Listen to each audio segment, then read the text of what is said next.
प्रेत आत्मा का पहाड़ी रास्ता। रात के 2 बजे थे। पूरा पहाड़ी इलाका घने अंधेरे में डूबा हुआ था। काले बादल आसमान पर छाए हुए थे और ठंडी हवाएं पेड़ों को झकझोर रही थीं। हल्की हल्की बूंदाबांदी हो रही थी, जिससे सड़क फिसलन भरी हो चुकी थी।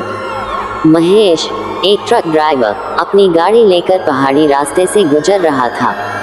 वह पिछले 10 सालों से इस रास्ते पर माल ढो रहा था, लेकिन आज उसे अजीब सा एहसास हो रहा था। उसके दादा बताते थे कि इस रास्ते पर कई साल पहले एक औरत की मौत हो गई थी और तब से उसकी आत्मा यहाँ भटक रही है। महेश इन बातों को बकवास मानता था, मगर आज उसे बार बार ऐसा लग रहा था जैसे कोई उसे देख रहा हो। ट्रक के साइड मिरर में उसे कुछ अजीब सा दिखता, मगर जब वह ध्यान से देखता तो कुछ नहीं होता। अचानक सड़क के किनारे उसे एक औरत खड़ी दिखी। सफेद साड़ी में लिपटी वह औरत सड़क के किनारे खामोश खड़ी थी। उसके लंबे काले बाल भीगे हुए थे और वह धीरे धीरे अपना हाथ उठा रही थी, जैसे लिफ्ट मांग रही हो। महेश ने ट्रक रोका और खिड़की से झांक कर पूछा, कहाँ जाना है? औरत ने बिना सिर उठाए धीमी आवाज में कहा, बस थोड़ा आगे, मुझे छोड़ दो। महेश ने दरवाजा खोला। औरत चुपचाप अंदर बैठ गई। ट्रक फिर चल पड़ा। महेश ने उसकी तरफ देखा। वह बिल्कुल शांत थी, उसका चेहरा अभी भी झुका हुआ था। आपको इतनी रात को यहाँ क्या कर रही थी? महेश ने पूछा, लेकिन कोई जवाब नहीं आया। ट्रक के अंदर अचानक ठंड बढ़ने लगी। महेश को हल्की घबराहट हुई।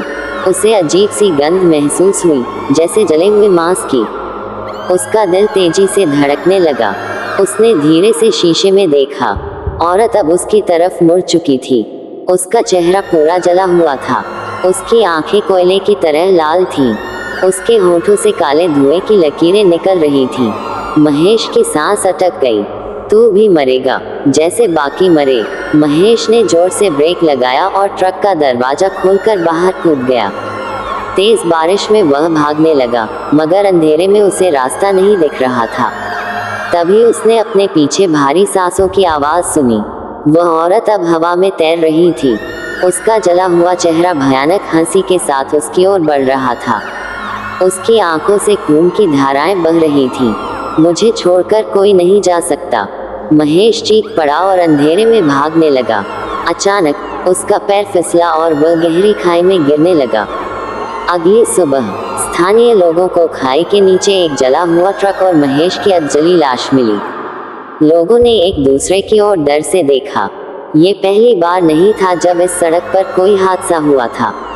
कोई नहीं जानता था कि महेश की मौत कैसे हुई, लेकिन कुछ गवाहों ने बताया कि रात में किसी ने एक औरत को सफ़ेद साड़ी में पहाड़ी पर तैरते हुए देखा था। आज भी जो लोग उस रास्ते से गुजरते हैं, वे उस औरत को खड़े हुए देख सकते हैं। कुछ की हिम्मत होती है उसे लिफ्ट देने की, मगर वे कभी लौटकर नहीं आते।